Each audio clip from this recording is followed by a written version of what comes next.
무모한 도전이 무한 은혜로라는 제목으로 함께 하나님 말씀 보견합니다.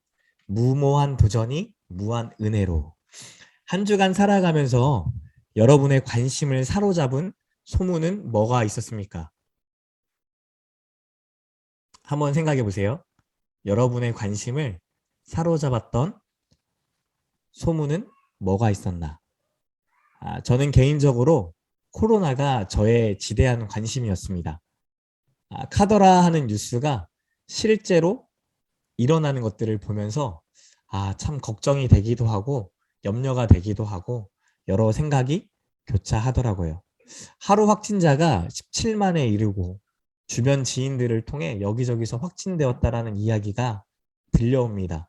그러니까 정말 진짜 심각하구나라는 생각이 들면서도 또 한편에서 들려오는 카더라 뉴스가 제 귀에 들리게 되더라고요.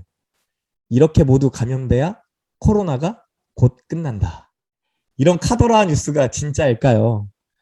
검증되지 않은 소식에 걱정도 되면서 마스크를 벗으다를 생각하니까 왠지 모르게 기쁘기도 하고 기대가 되기도 합니다.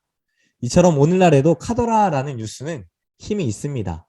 사람들의 입술을 통해 전파되는 소문은 사람들을 모이게 하는 능력이 있습니다.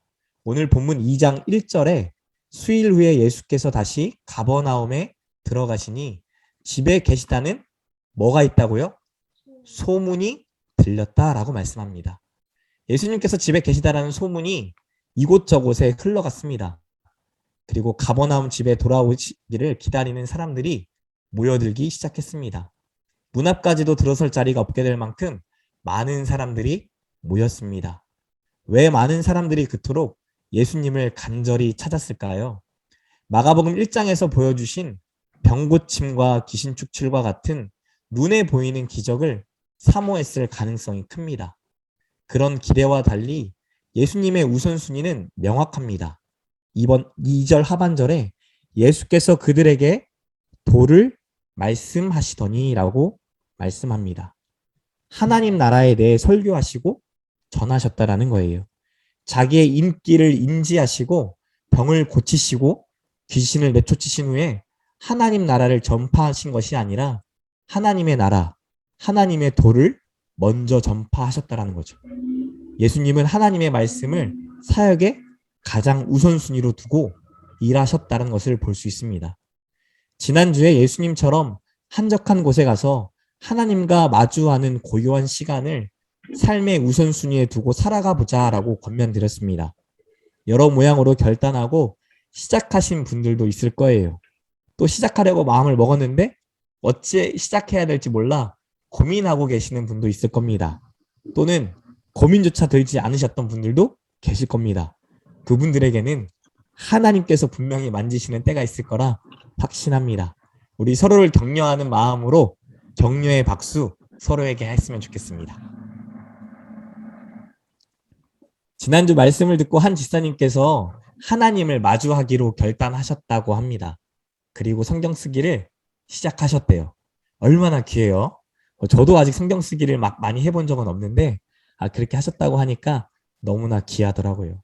집사님이 말씀을 붙잡고 살아가겠다라고 결단하고 성경도 썼는데 그 주에 하필이면 아이가 좀 크게 다치게 되었어요.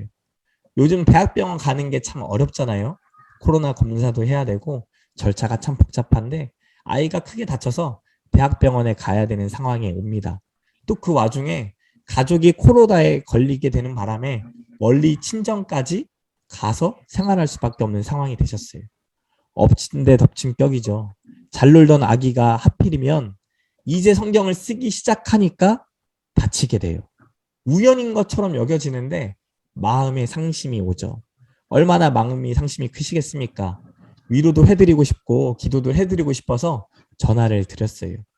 집사님께서 처음에는 당황스러우셨대요. 마음이 힘들었다고 이야기하시더라고요. 그런데 그 입술에서 감사를 찾으시면서 감사를 고백하시더라고요. 집사님과의 통화 중에 오히려 제가 큰 감동을 받게 되었습니다. 또 다른 가정도 어린이집을 통해 코로나 감염이 되었다는 것을 알게 되었어요. 아이가 열이 나고 토를 하고 힘들어하고 있다는 거예요. 또 위로해야겠다라는 마음으로 수화기를 들고 전화를 합니다. 이전에는 아기가 토를 하면 탈수가 날 정도로 토를 했다고 합니다. 거의 먹지도 못하고 항상 병원에 가서 수액을 맞았다고 해요.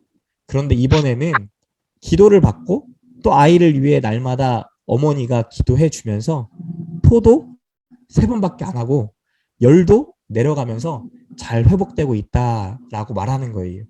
목사님 기도의 능력이 있어요. 라고 지사님이 고백하세요. 그러면서 이 와중에 왜 코로나에 걸리게 하셨는지 원망하기보다는 코로나에 걸려서 누릴 수 있는 혜택에 대해 감사를 찾고 고백하시는 것을 보게 되더라고요. 어려운 상황 속에서도 말씀으로 기도로 하나님을 찾는 성도와 가정을 위해 목사인 저는 더 엎드려 기도할 수밖에 없더라고요. 우리가 하나님 앞에 두 눈을 감을 때 영적인 눈을 뜨게 하시고 말씀 앞에 엎드릴 때 말씀으로 일으키시는 능력을 경험하게 하실 줄 믿습니다. 이 축복을 저도 우리 웰콤 가족 한 분 한 분도 모두 경험하시길 축복합니다. 예수님은 몰려든 많은 사람들에게 열심히 설교하셨습니다. 열심히 설교를 하는 중에 집 천장에서 흙이 조금씩 떨어지기 시작합니다. 층간소음처럼 이상한 소리가 쿵쿵쿵 나기도 합니다. 그런데 예수님의 설교가 제 설교랑은 달랐던지 모든 사람들이, 그곳에 있는 많은 사람들이 작은 소음도 떨어지는 흙도 인지하지 못한 채 설교에 몰입하고 있었던 것처럼 보여요. 왜냐하면 집 지붕에 구멍이 뚫렸는데도 불구하고 그 뚫린 사실을 알지 못했거든요. 여러분 상상해 보세요. 여러분 지붕에 구멍이 뚫리면 어떻게 되겠습니까? 그 뚫린 구멍 사이로 빛이 들어오겠죠. 그 빛을 따라 외부 공기도 들어옵니다. 근데 그뿐 아니라 병상이 내려옵니다. 이 얼마나 당황스러운 일이에요. 갑자기 예수님의 집 천장이 뚫렸습니다.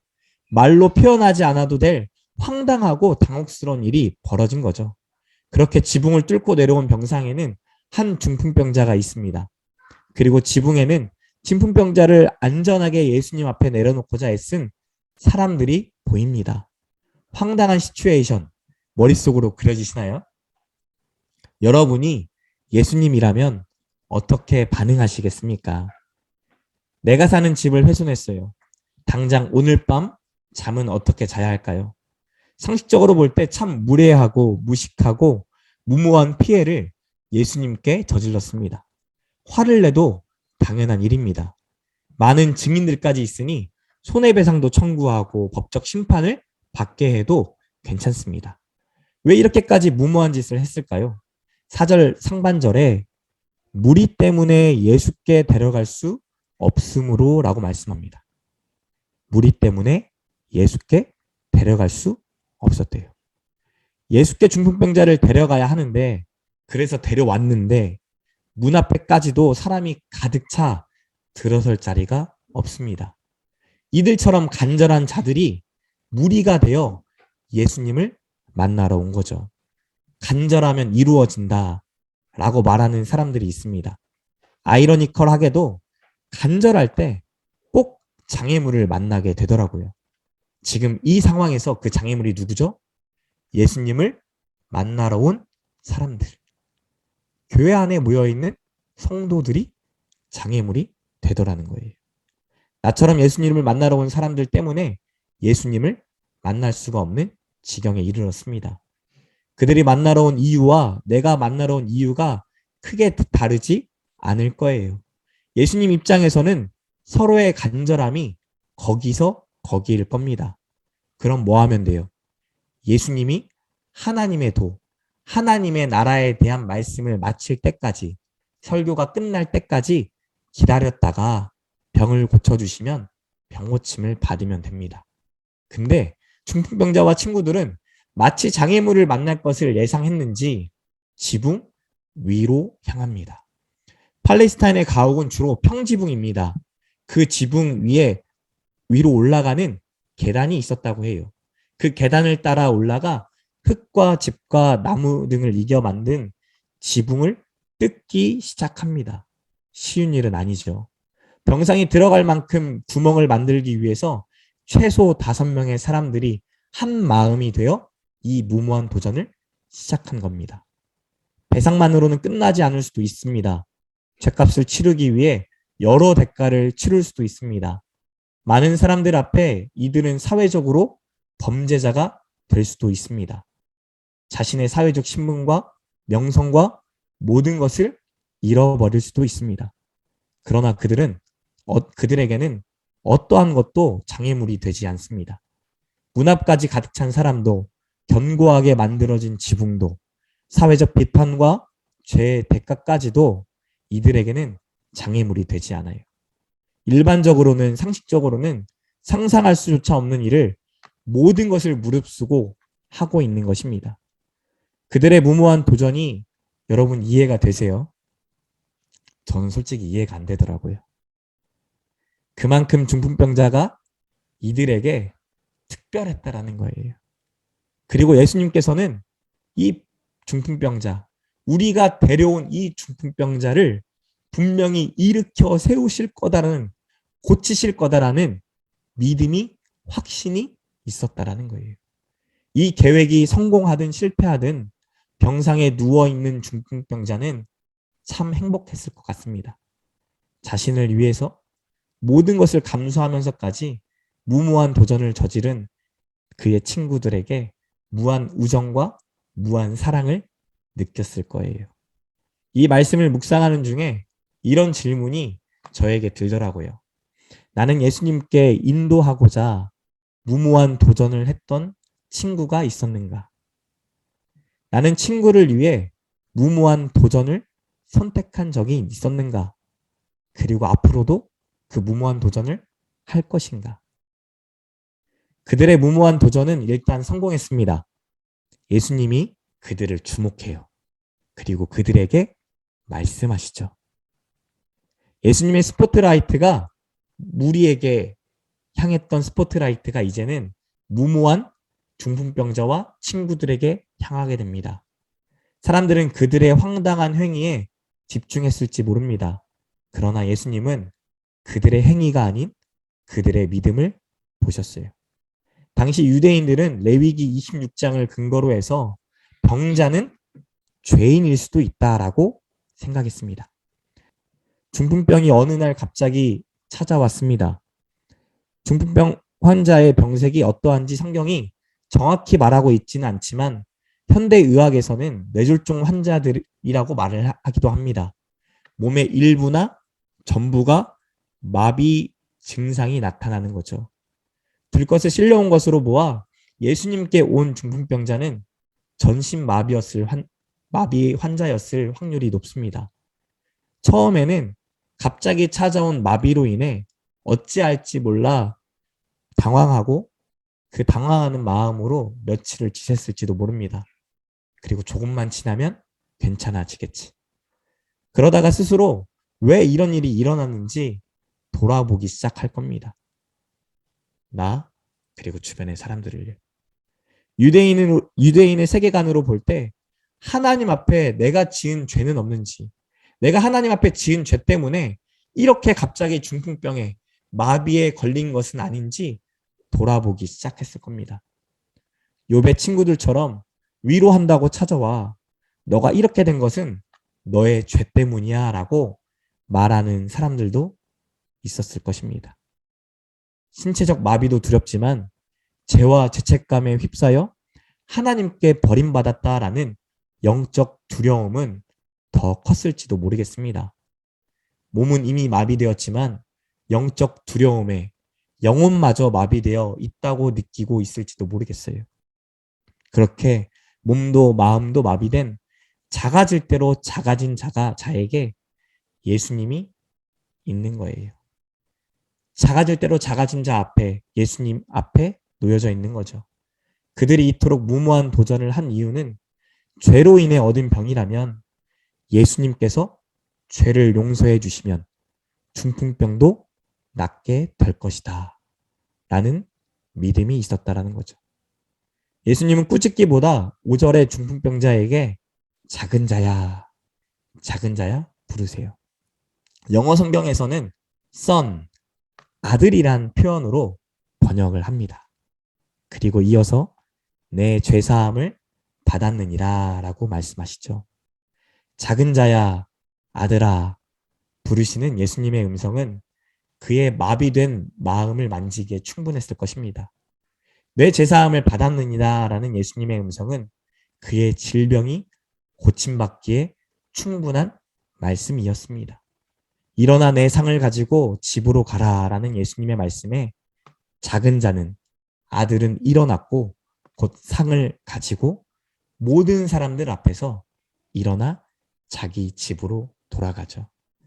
사람들은 다 놀라고 하나님께 영광을 돌리며 서로가 간증자가 됩니다. 그렇게 무모한 도전은 무모한 은혜로 끝을 맺습니다.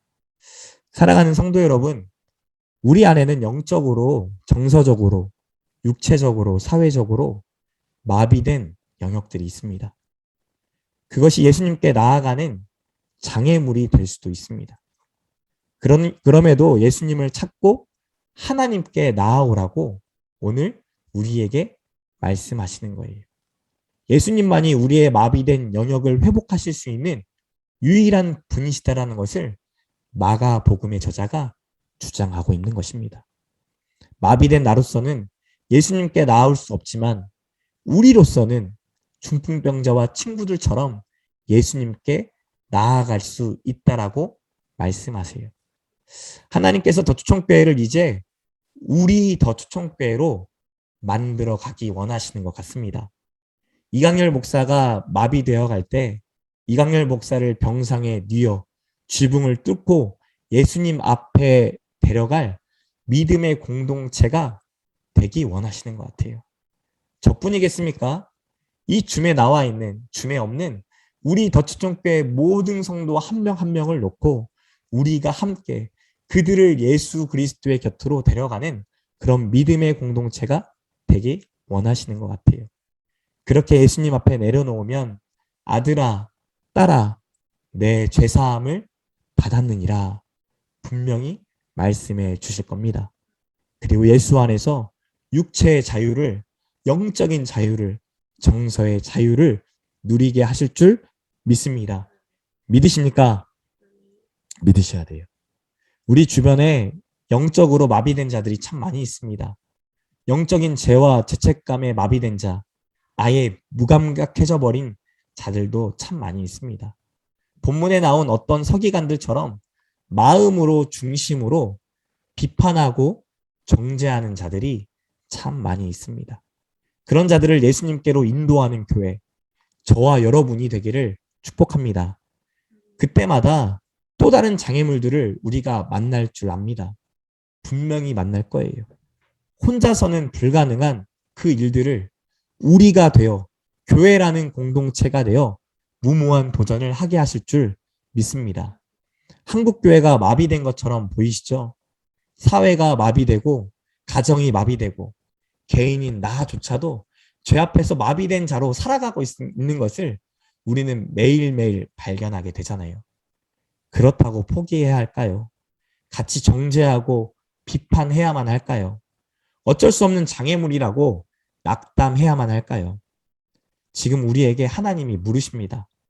그럼에도 불구하고 나에게 나아오겠니?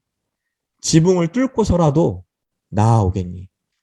믿음을 가지고 너희가 나아올 때 마비된 세상, 죄로 가득한 세상, 교회와 가정과 개인을 용서하시고 고치시고 회복하시겠다라고 우리에게 약속해 주시는 거예요. 사랑하는 웰컴 가족 여러분, 교회는 이 땅의 희망입니다. 교회는 건물이 아니에요. 예수를 주로 고백하는 저와 여러분이 교회예요. 수많은 교회가 있지만 특별히 하나님이 더추천교회를 세우신 특별한 이유와 특별한 목적이 있습니다. 무모한 도전을 해야 할 명확한 타당한 근거가 있다라는 거예요. 저와 여러분이 하나님 앞에 이 무모한 도전을 위해 준비되는 자가 되기를 소망합니다. 특별히 이 전주 땅을 놓고 여러분 우리가 간절히 기도했으면 좋겠어요. 이 전주 땅에 이 더추천교회를 통해서 하나님의 나라가 온전히 이루어지게 해달라고 정말 간절한 마음으로 기도하는 저와 여러분 되시길 축복합니다. 더 나아가 우리의 각 가정이 하나님의 나라가 되어줄 수 있도록 하나님 정말 무모한 도전처럼 보여집니다. 우리의 가정이 와르르 깨어져 가는 것 같고 내가 세울 때마다 무너져 가는 것처럼 보이는데 하나님 의지하여 예수를 믿는 믿음으로 나아오니 내 마음의 비판과 정죄의 마음은 사라지게 하시고 이 무모한 도전을 무한 은혜로 바꿔주시는 하나님을 경험케 하여 주시옵소서. 기도하는 저와 여러분 되기를 축복합니다.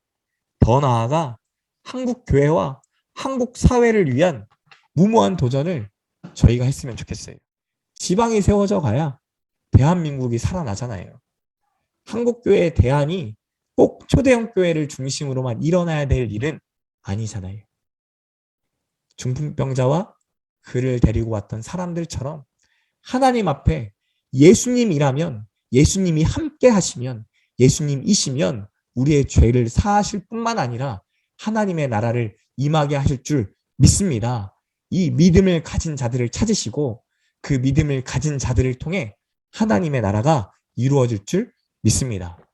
더추천교회가 전주에 소망을 보여주는 교회가 됐으면 좋겠어요. 더추천교회를 통해 사역자들이 그 마음에 갖고 있던 생각들, 가치관, 세계관이 깨어졌으면 좋겠어요. 눈에 보이는 확률 싸움이 아니라 제로섬 싸움을 하는 자들이 아니라 하나님 앞에 확률이 아닌 믿음으로 나아오는 자들, 그들이 모여 하나님의 나라를 이루어가는 놀라운 꿈을 꾸기를 소망합니다.